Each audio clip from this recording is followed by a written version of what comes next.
mais uma aula de conhecimento que é o bancário. Para você que vai ser bancário, presta atenção. Vou ser bancário do BNB. Vamos falar de marcos da garantia e Pronaf. Vou ser bancário da Caixa. Vamos falar dos dois assuntos. Embora no concurso da Caixa, Pronaf não está lá explícito, mas pode estar implícito de crédito rural. Ou seja, pode cair questões de Pronaf? Pode, dentro de crédito rural. No edital do BNB, o Pronaf está escrito lá, então ele está explícito, está entendendo?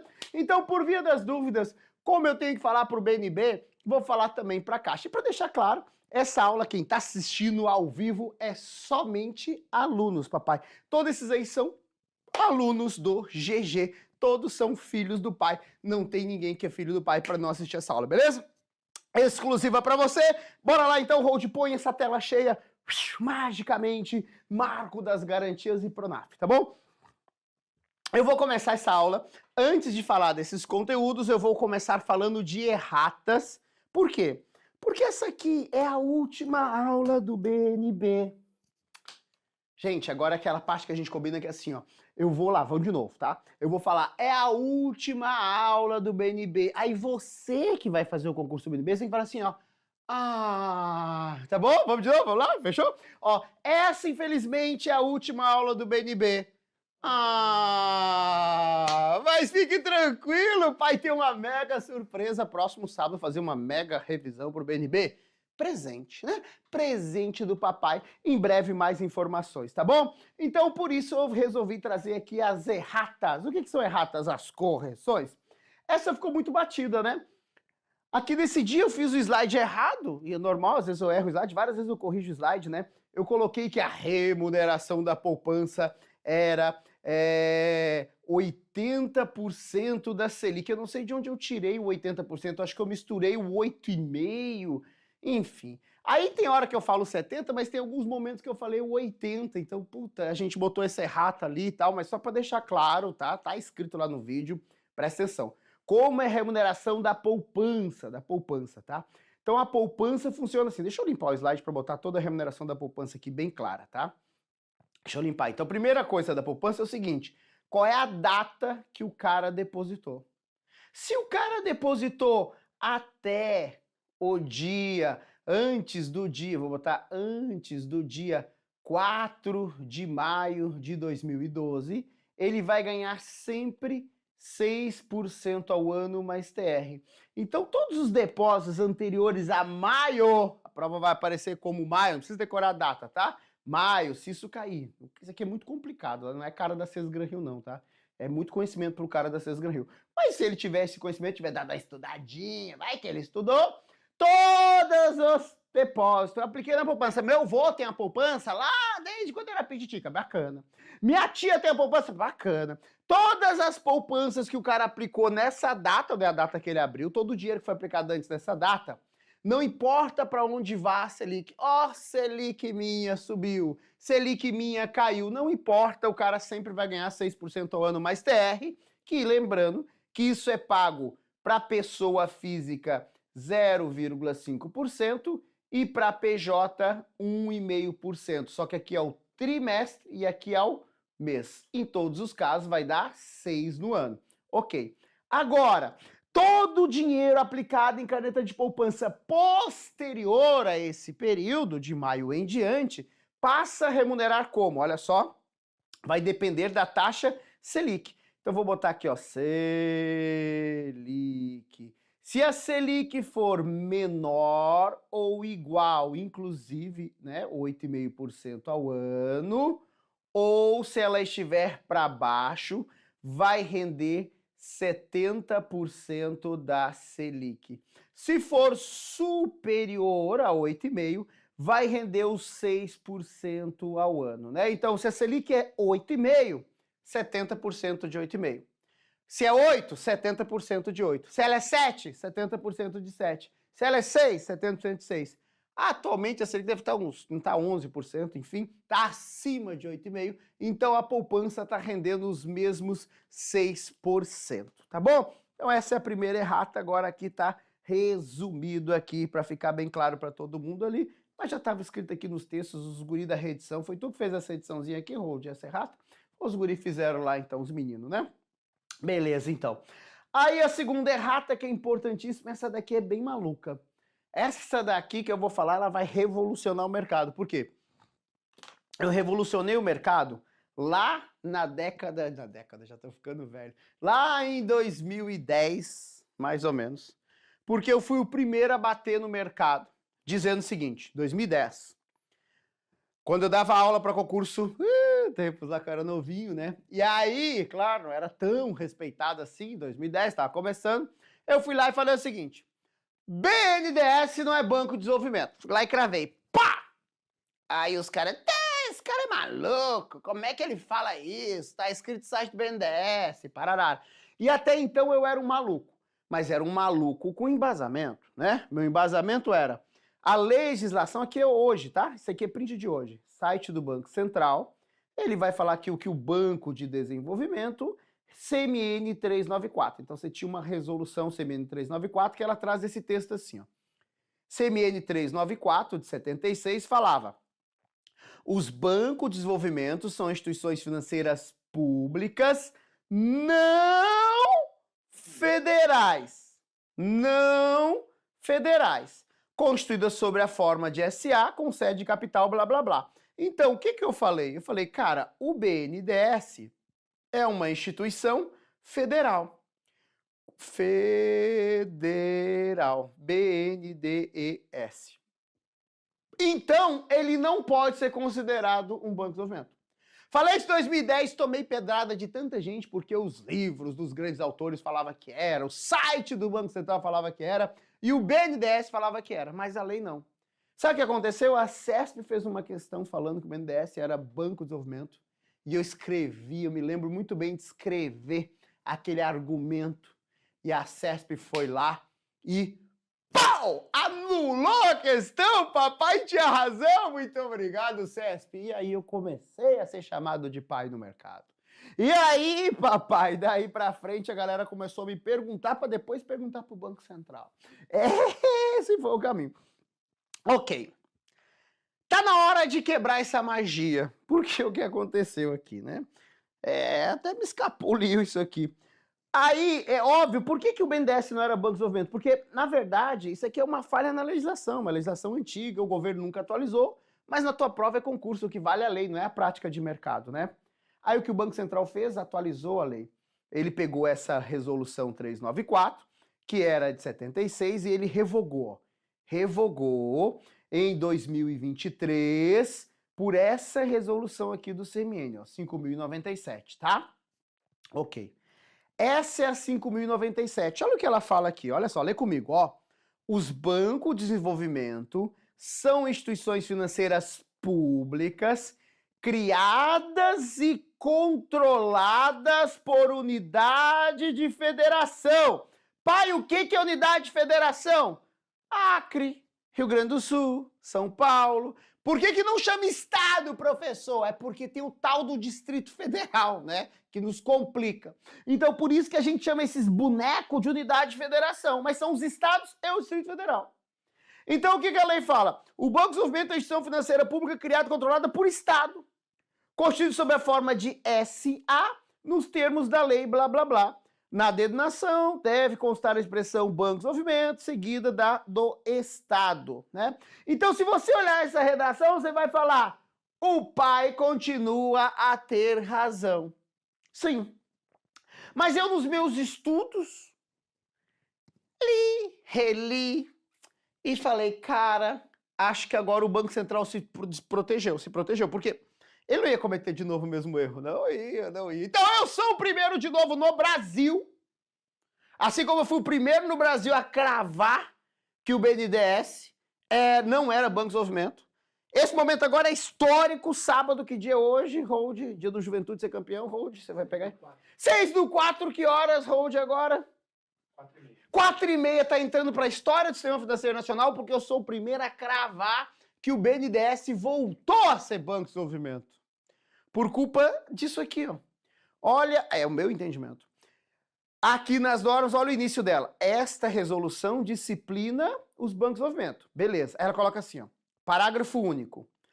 É o disposto nessa resolução não se aplica a instituições controladas pela União, criada, cuja criação tenha sido autorizada por lei específica, ou seja, BNDES.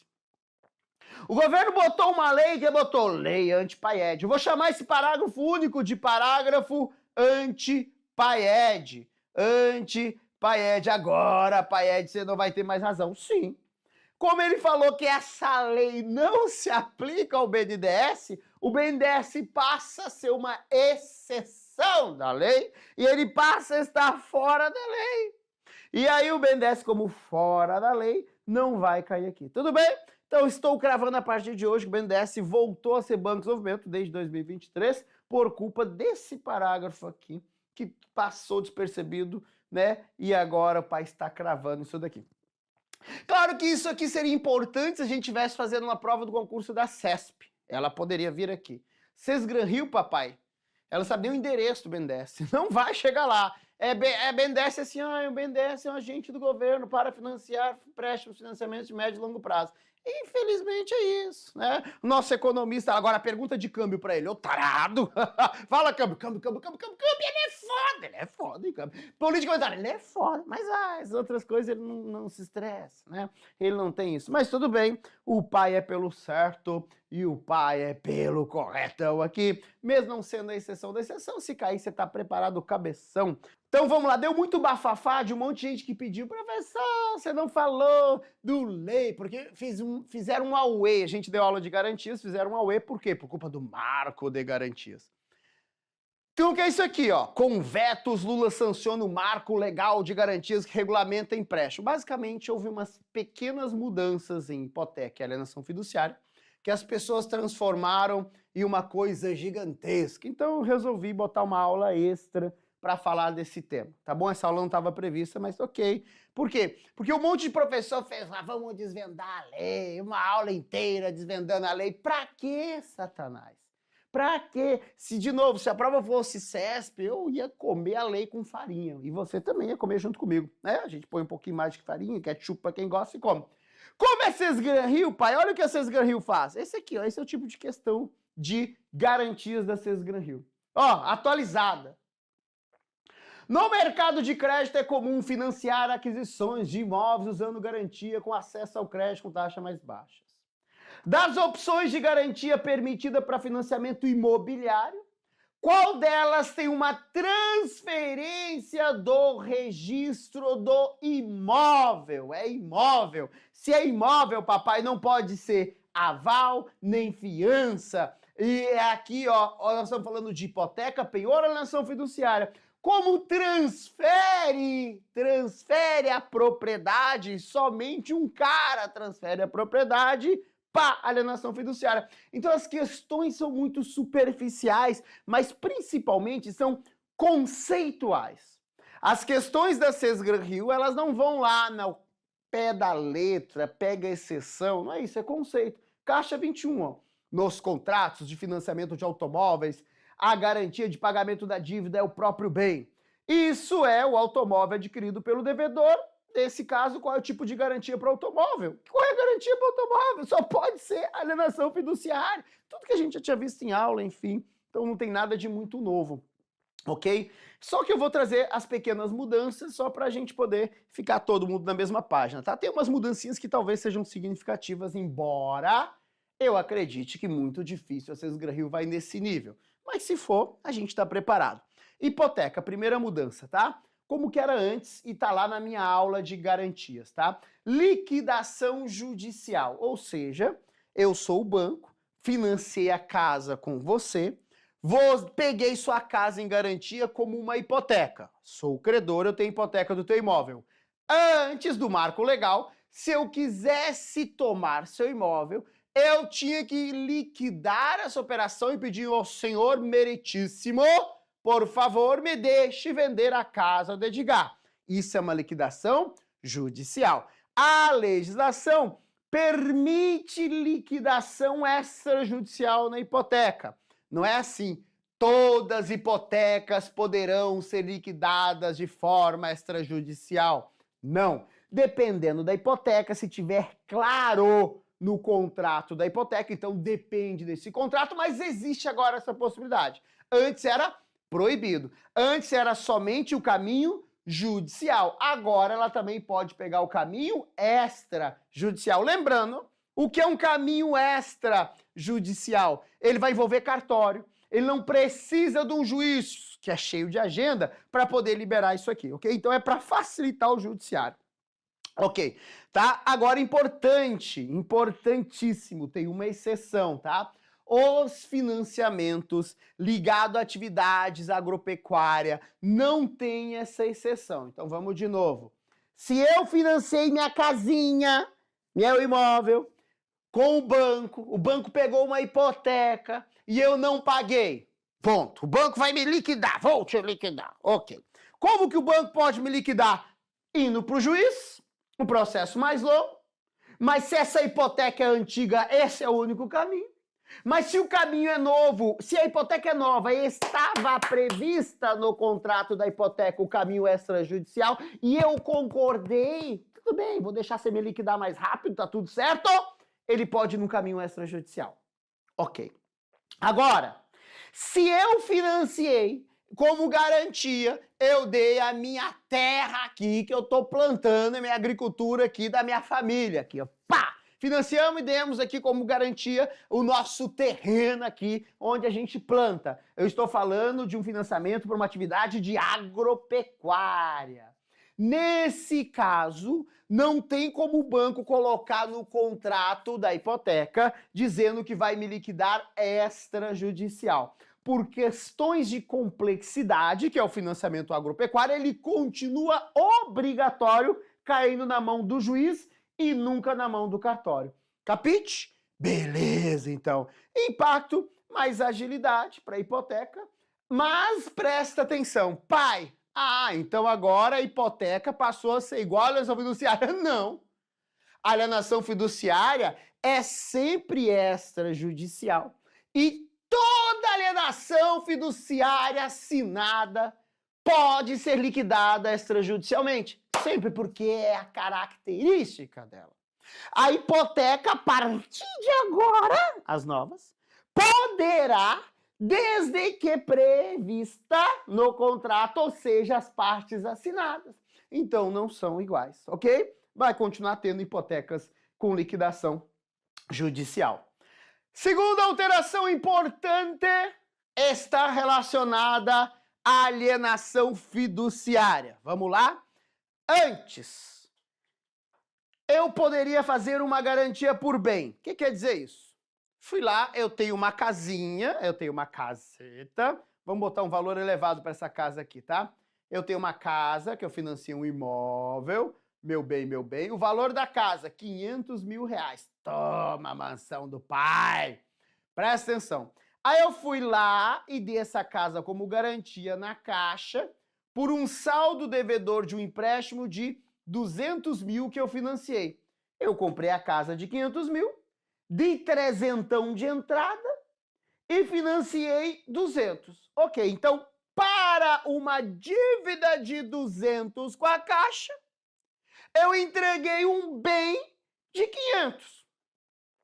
Lembrando que quando eu assino a alienação fiduciária, eu transfiro a propriedade. E aqui, papai, era proibido eu tomar mais empréstimos com o mesmo credor ou com outro credor, porque esse imóvel já foi dado como garantia. Ele só tem uma propriedade, a propriedade foi dada para a Caixa. Mas olha a loucura, porque eu só devo 200 mil para a Caixa, o meu imóvel vale 500 mil, eu poderia realmente me endividar. Não poderia, mas agora pode. Então essa é a grande mudança. Passa a permitir alienações sucessivas sobre o mesmo bem. Claro que desde que não ultrapasse o valor do bem. Ou seja, se eu tenho esse imóvel, eu dei como garantia no empréstimo da Caixa de 200 mil, eu posso pegar o mesmo imóvel ir lá no BNB, fazer um financiamento de mais 200 mil e dar a Caixa como eu da mesma casa emprestada. Eu dou a mesma casa. Pego minha casinha e levo lá, BNB. Você quer fazer um financiamento? Eu estou dando a casa como garantia. Mas Edgar, essa casa não é tua, essa casa é da Caixa, você já tem uma alienação fiduciária para a Caixa. Pois bem, você tem razão. Mas agora a lei me permite fazer mais. O que a gente tem que cuidar? Qual o valor de mercado da casa? R$500 mil. Quanto que eu devo na Caixa? 200. Eu não posso fazer uma operação de crédito de 600 mil aqui. Eu não posso, na soma, ultrapassar o valor do bem. É a única coisa que a gente tem que cuidar. Bacana? E aí vem a questão que nós vamos falar daqui a pouco, que é o quê? A ordem de preferência, que é o quê? Imagina que eu peguei minha casa de R$500 mil, fiz um financiamento na Caixa de 200 mil, fiz um no BNB de 200 mil. Tudo certo, maravilhoso, desde que eu pague as prestações. Atrasei, e aí o banco foi lá e fez o quê? Pegou uma viola, modão, e aí sentou no banquinho e começou. Eu vou fazer um leilão, quem dá mais pela minha casa, cabeção. Por que é quem dá mais pela minha casa? Porque a casa é do banco. Porque eu transferi a propriedade, porque é uma alienação fiduciária. Volta comigo, vem de novo. Eu vou fazer um leilão, quem dá mais pela minha casa do cabeção, me ajude a pagar a dívida para viver. E aí ele vende. Vendeu. Ok, bacana. Recebeu o dinheiro. A pergunta é, para quem vai primeiro esse dinheiro? Vai primeiro para a Caixa? Vai primeiro para o BNB? Vai para o que tem a dívida maior? Vai meio a meio? Como é que é feito o fluxo desse dinheiro? Então você tem uma ordem de preferência, que é na ordem que se cravou as operações. Ou seja, a primeira alienação fiduciária que eu assinei foi da Caixa.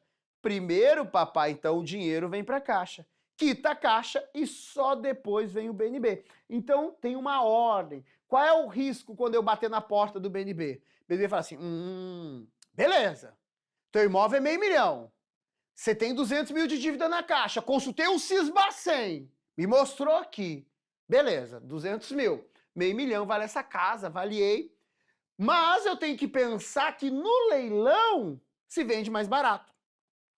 E eu tenho que pensar que quando vender a casa, se tu não pagar, primeiro a Caixa enche os bolsos e depois sobra para mim. Então, por isso que o BNB não vai emprestar talvez 200 mil. Falar, não, Edgar, com todos esses riscos aqui eu vou te emprestar só 100 mil. Tá tudo certo, ele entendeu como funciona. Daqui a pouco eu explico o fluxo para quando esse valor for inferior a pagar as dívidas, tá bom? Mas é aqui, ó, acho que é aqui que eu fiz aqui a execução. Começa por aqui. Tô com a parcelinha em atraso, financei o imóvel, parcelita tá em atraso, ok. Aí o que aconteceu? 15 dias para regularizar. Em geral, o que o banco fala? Senhor Edgar, manda uma carta de amor e fala que eu estou com a prestação do imóvel atrasado e me dá 15 dias para regularizar. Ignorei total. Ignorei total. O banco vai lá e pede para poder ir a leilão. E ele tem, em geral, 15 dias que demora essa operação.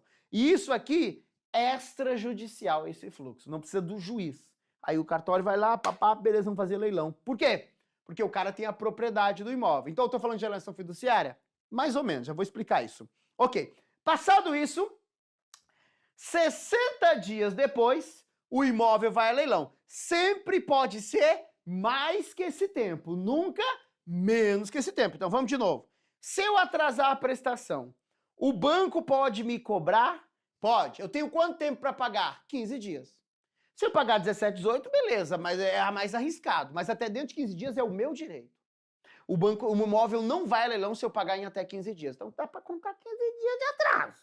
Passou aqui, ele pode ir. Aqui, ele nunca vai ir para leilão antes de mais 15 dias. Ele pode ir depois de 17, um mês. O banco pode não mandar ir a leilão. Não, o Edgar é meu amigo, vou deixar aqui, depois a gente cobra ele mais. E tá tudo certo. Mas nunca menos que esse período. Então o primeiro leilão, ele pode acontecer no mínimo somando 15 dias com mais 60, 90 dias. É possível atrasar a prestação e o leilão acontecer em 80 dias? Não, em 70 não, em 90 no mínimo. Pode ser em 100, 110, 120, depende da pressa com que o banco vai mover essa ação. Ok. Quando ele vai a leilão, é obrigatório vender pelo valor do imóvel. Então vai lá no leilão, a Caixa faz o leilão e fala, estou vendendo aqui esse imóvel, vale R$500 mil por R$500 mil. Quem dá mais? Não tem ninguém. Não tem ninguém. Recolhe, ninguém quer comprar o imóvel, e aí vai para o segundo leilão. No segundo leilão, 15 dias para realizar o segundo leilão, então tem no mínimo 15. Normalmente o que o banco faz, ele tem a data já dos próximos leilões, então às vezes vai dar bem mais que 15. Beleza, acontece o segundo leilão. Nesse segundo leilão, nesse sim, o banco está autorizado a vender, na verdade eu falo banco, mas é o credor, né? Autorizado a vender por um valor menor. Então ele pode vender por R$500 mil, posso vender por 400 mil, 350, beleza. E ele vai vender por um valor menor, ok? Beleza. Vai para o leilão. Aí presta atenção. Esses 15 dias que decide se o imóvel vai a leilão, se for uma alienação fiduciária, não tem como o cara do cartório olhar e falar assim, ó, não vou fechar a leilão. Por quê? Porque o imóvel é do credor. Porque o banco está falando o seguinte, põe o meu imóvel a leilão, que a propriedade é do banco. Quando for uma hipoteca, pode ser que o cartório não aceite essa liquidação extrajudicial. Porque na hipoteca o imóvel continua sendo do devedor. O imóvel é meu, Edgar. O banco leva um documento e fala, o Edgar assinou autorizando a liquidação extrajudicial. O cartório olha, analisa para ver se deu todos os caminhos para que o Edgar se defenda. E para ver se realmente o Edgar não vai pagar. E aí esse cartório decide, como um juiz, ir ou não ir para leilão. Por isso que eu botei em amarelo. Em amarelo porque se a alienação fiduciária é um evento certo. Se a hipoteca é incerto. Se o banco tiver feito tudo que tem que fazer, feito processos, prazo, ok, vai ir também na extrajudicial.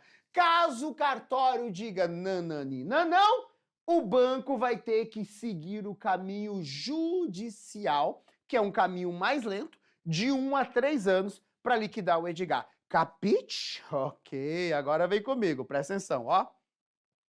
Propriedade. Essa é a grande diferença. E aqui não muda. E é por isso que esse marco é coisa para inglês ver. Não muda porra nenhuma quase. Porque a essência das duas garantias ainda é a mesma. A alienação fiduciária, na alienação fiduciária, o fiduciário, quem fez o banco é o credor, é o dono do imóvel. Na hipoteca, o dono do imóvel é o devedor. Então isso faz muita diferença na hora de executar. Por mais que se ajude na hipoteca, você não vai dar uma velocidade para convencer alguém de vender um imóvel que não é dele. Como você dá quando alguém vende um imóvel que é dele. Então essa diferença não mudou. Continua igual, ok? Que é a grande diferença. Ou seja, ter a posse é diferente da propriedade. Se eu financio o imóvel, garantia é alienação fiduciária. Garantia é hipoteca. Em ambos os casos, eu vou morar na casa, eu vou brindar com os amigos, fez até fachada de casa nova, ai, ai. E minha vontade era de voltar correndo, vai que eu senti, mas eu faço um chá de casa nova, papai? Faço, porque eu tenho a posse da casa, em qualquer um dos dois. Mas quem é o dono da casa? Na hipoteca, eu. Na alienação fiduciária, o banco. Simples assim. Ok. E aí sim vem essa sacada da execução que o pai trouxe. Imagine com o papai, capite. Eu tenho um imóvel que vale 400 mil.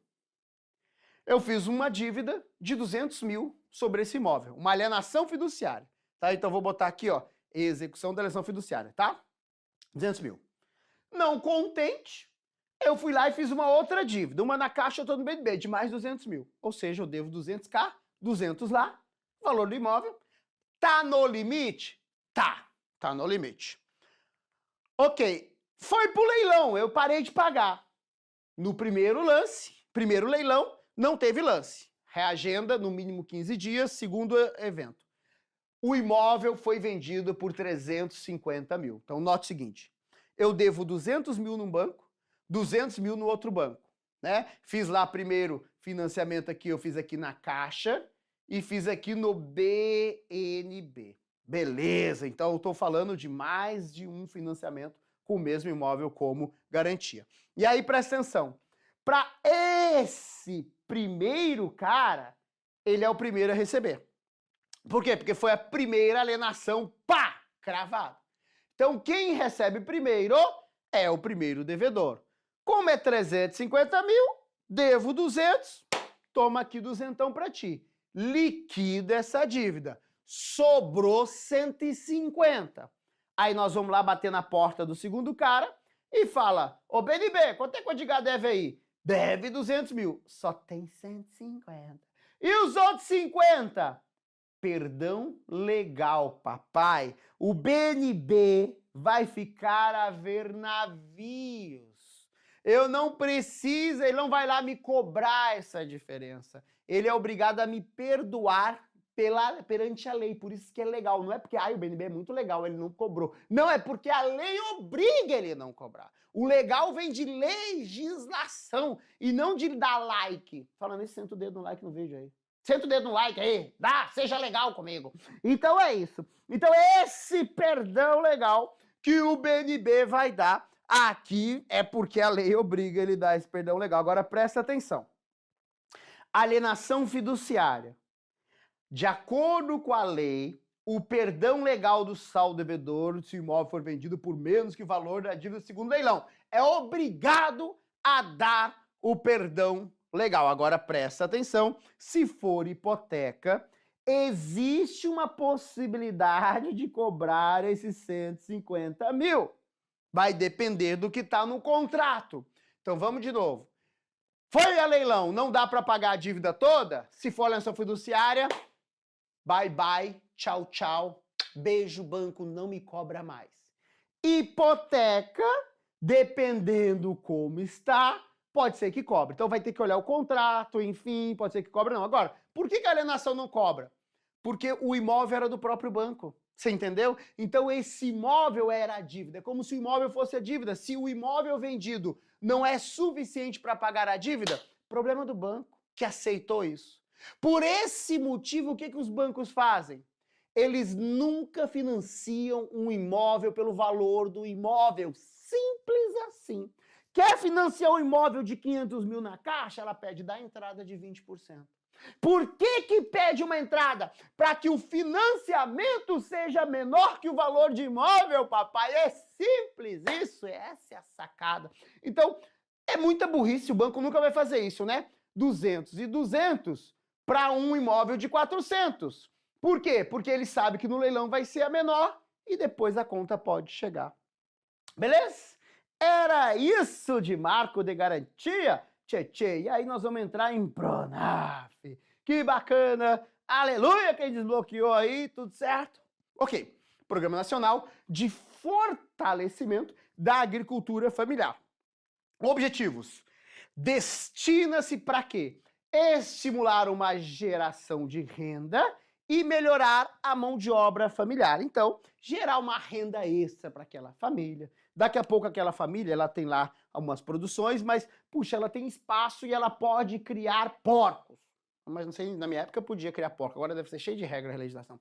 Ok, mas ela precisa de dinheiro para investir, montar o chiqueiro, fazer o sistema todo e tal. Pô, dá aqui o Pronaf que pode te ajudar a gerar essa renda adicional e cada vez você fica mais preso à fazenda e não vem para a cidade. Essa é a ideia. Ok. Atividades financiadas, aqui presta atenção, ó. São atividades da área rural, mas aqui é muito importante, deixa eu pintar aqui. Rurais, agropecuária, não. Agropecuária desenvolvidas por propriedade rural em área, quantidade, tá aqui, ó. Eu não botei aqui. Custeios e investimento, tá aqui, ó. Aqui, ó. Foco nisso, tá? Custeio e investimento. O que é o custeio? O custeio é o milho das galinhas. O custeio é arar a terra, o custeio é o adobo, esse é o custeio, o custo de produzir. Investimento, o trator. Investimento, a vaquinha que vai produzir leite. Investimento, as galinhas. Tá entendendo? O custeio e o investimento em agro, isso é o que vai cobrir. Qual é a vantagem do Pronaf? Porque eu posso ir lá bater na porta, ó Banco do Brasil, o senhor do crédito rural, por favor, me empresta? Pode. A vantagem do Pronaf é o quê? É isso aqui. Juros reduzido, facilidade no pagamento, adaptado às realidades do pequeno. Porque você vai lá no pequeno produtor e fala, ó, você tem que trazer um fiador, um aval, alienação fiduciária. Não, papai, assim não. Às vezes, e muitas vezes, e não é um preconceito, é uma realidade, muitos deles não sabem nem assinar, são analfabetos. E como você vai emprestar para um cara que é analfabeto? Como é que ele assina o contrato, polegar?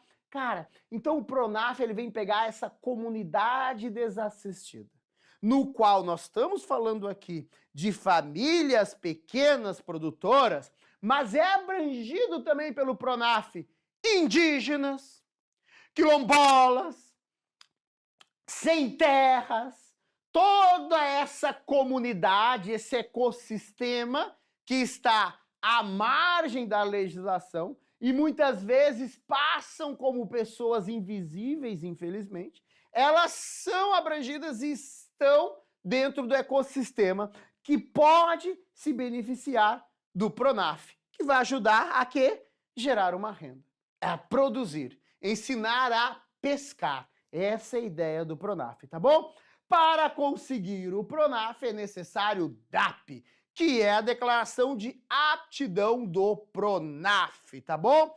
Como que eu consigo essa declaração? Então, basicamente, é um filtro que vai ser feito em entidades legais e credenciadas para saber se aquela família atende os requisitos ou se não atende, se aquela pessoa, aquele produtor atende ou não. Aqui eu trouxe um cartazinho só, para vocês verem como é que funciona, olha só.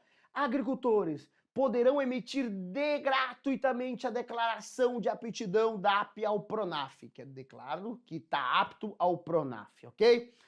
Quinta-feira, dia 17/10, das 7 até 1 da tarde. Onde? Olha só que legal. Na Associação do Sítio Pai Domingos. Esse aqui da minha família é o pai. Pai Ed, Pai Domingos. Então, lá na associação. Então, normalmente, essas DAPs são emitidas em associações, em cooperativas de produtor rural. Ela é emitida como a Emater e associações, tá? Então, também tem entidades credenciadas, como a Emater, sindicatos rurais, associações de produtores. Então, tem algumas associações, órgãos que são autorizados a emitir DAP, e eles é como se fosse um fiscal do governo, passa pelo sistema do governo, né, para poder receber essas pessoas, avaliar, ajudar a preencher, enviar para o governo, e o governo autorizado, DAP emitida, essa pessoa passa a estar apta a conseguir um financiamento do Pronaf. Lembrando, presta atenção, não é uma bolsa,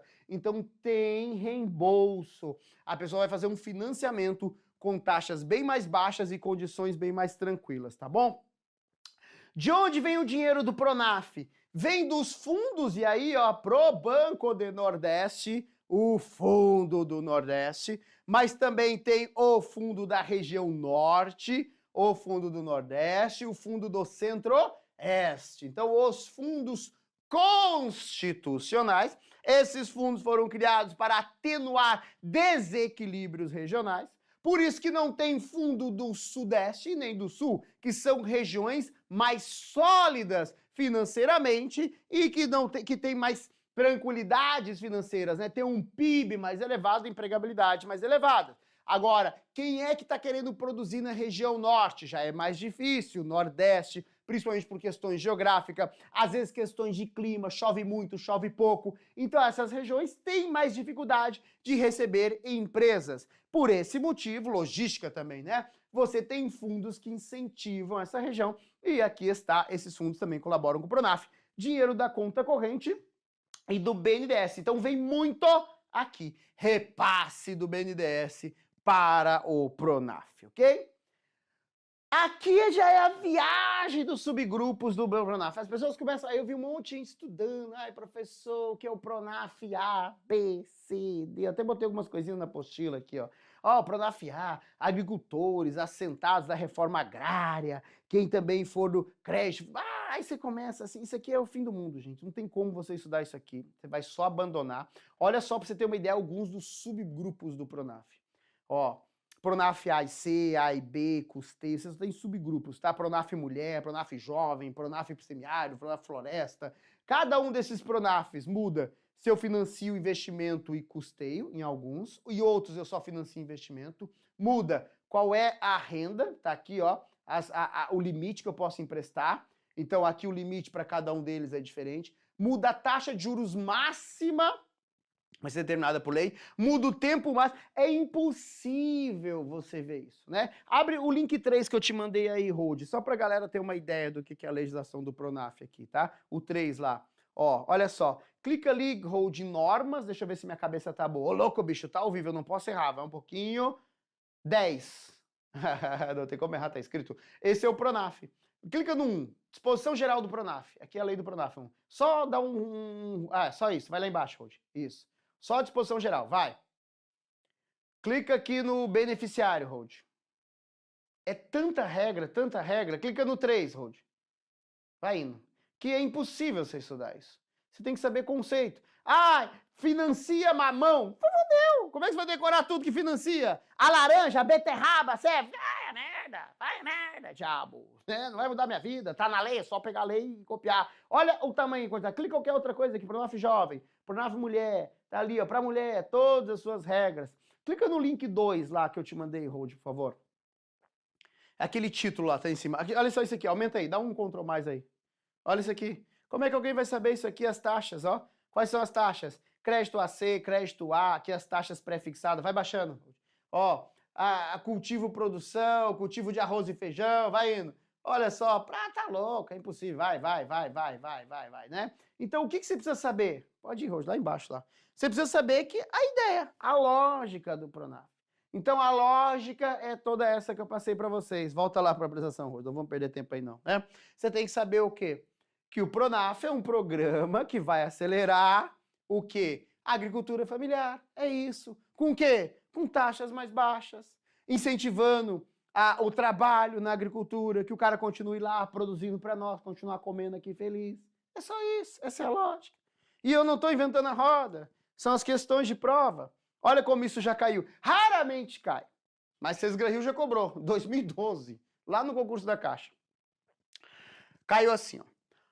O Programa Nacional de Agricultura Familiar Pronaf permite ao pequeno agricultor obter condições diferenciadas de crédito. Para fazer frente aos desafios da economia brasileira, impõe que a quem trabalha com o setor agrícola. Desse modo, o Pronaf. Então é só lógica, vamos analisar. Ó. A. Financia projetos individuais e coletivos. Sim, eu posso ter um financiamento de um projeto que é só meu, ou pode ser coletivo, eu e o Zé. Normalmente o coletivo é da cooperativa, ok? Mas a gente pode fazer um projeto coletivo. Além de gerar condições de crédito que levam ao aumento de inadimplência. Você acha que o Pronaf nasceu para aumentar os calotes empréstimo bancário? Muito pelo contrário. Né? O Pronaf são taxas muito baixas que vai reduzir a inadimplência. Em geral, o Pronaf costuma ser a linha de crédito que os bancos oferecem com menor inadimplência. Pasme, o agricultor paga em dia. É a menor porque a taxa é muito baixa. Então, presta atenção, em geral, às vezes é 1% essa inadimplência, tá? Então, são inadimplências baixas. Sempre que falar em Pronaf, você vai pensar em inadimplência baixa, papai. 2, B. Financia projetos individuais e coletivos, ok. Além de apresentar taxas de juros equivalente ao mercado. Ele está dizendo que a taxa do Pronaf é igual à taxa dos bancos. Você não precisa decorar o raio daquelas tabelas. bater no banco e perguntar quanto é que eu empresto para plantar tomate. Não, diabo, é só entender a lógica. A lógica é um programa de incentivo. E para incentivar, taxas mais baixas, senão não há incentivo. Então não vai ser a mesma taxa de mercado, não faz sentido.